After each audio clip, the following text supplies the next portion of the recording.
Let's get a bit more reaction now to those events in Israel and Gaza after the Palestinian militant group Hamas launched a surprise attack. Joining us from central London, the Israeli writer and former IDF humanitarian officer, Hen Mazzig. Hen, good to talk to you. Look, I'm going to begin with the first question that I'm asking everyone who comes on to talk about this topic this evening. Just your initial thoughts on what you have seen both in Israel but also in Gaza over the past few hours. Yes, before I address this question, I just wanted to point out that the former Palestinian speaker that was here really showed how what this conflict is about. She kept on speaking about land, and when you gave her several opportunities to condemn unequivocally the violence and the terrorism that Hamas inflicted on Israeli civilians today, all she had to speak about was the land. And for me, human lives come before land, and for all Israelis today.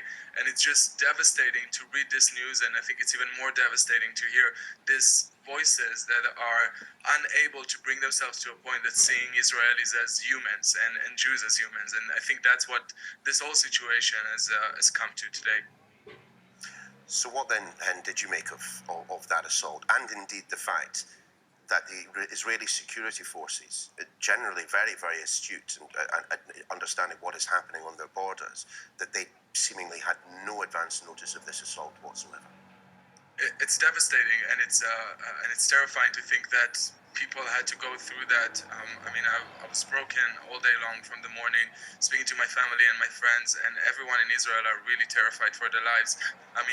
We're thinking about this music festival, a peace music festival with young Israelis being bombed by Hamas, and then after they fell down on the ground, Hamas continued shooting them. The terrorists continued killing those people.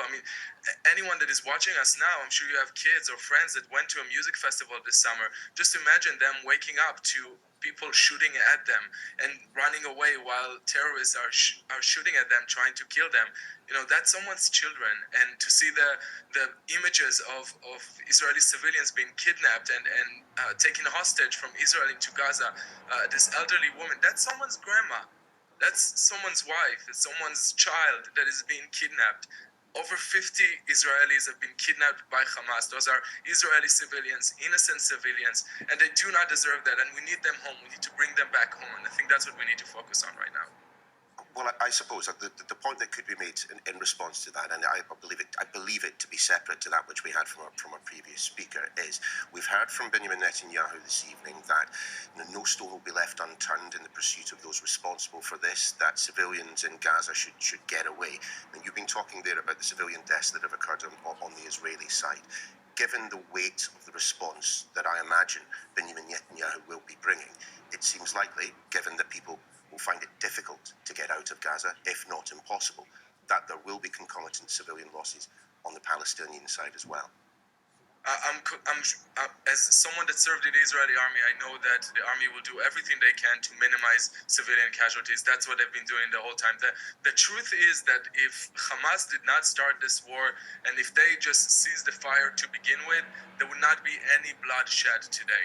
But if Israel would stop protecting ourselves, all of Israel would be gone, all Israelis would be killed, and we've seen an evidence for it today. It's not about more land, it's not about any political disagreement, it's about people's life. I read a testimony from someone and his family held in a house in Sderot where Hamas terrorists came and burned down the house so the family would come out of the house so they can kill them. This is different times in history, dark times, to think that a Jewish family is being held in a house, being burned down, and terrorists outside are trying to kill them. So I think that at this point we really need to focus on the civilians that are captured by Hamas. Hamas has to release them, and we need to focus on human lives and dignity. And the point is that if Israel would stop fighting for Israel, we saw today what would happen. But if Hamas would stop, there would not be a war.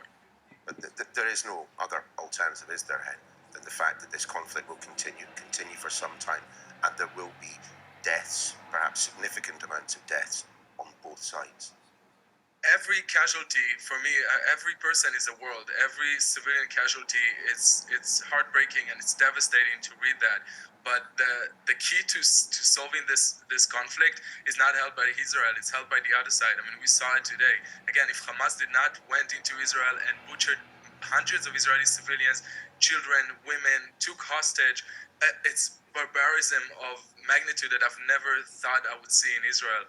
And if they just did not do that, lives would have been saved, but this conflict would not have gone as far as we're seeing it going. So the point is that Israel is not the one starting. We're the one fighting to defend our civilians, and the humanity of Israelis. I mean, our blood is not cheap.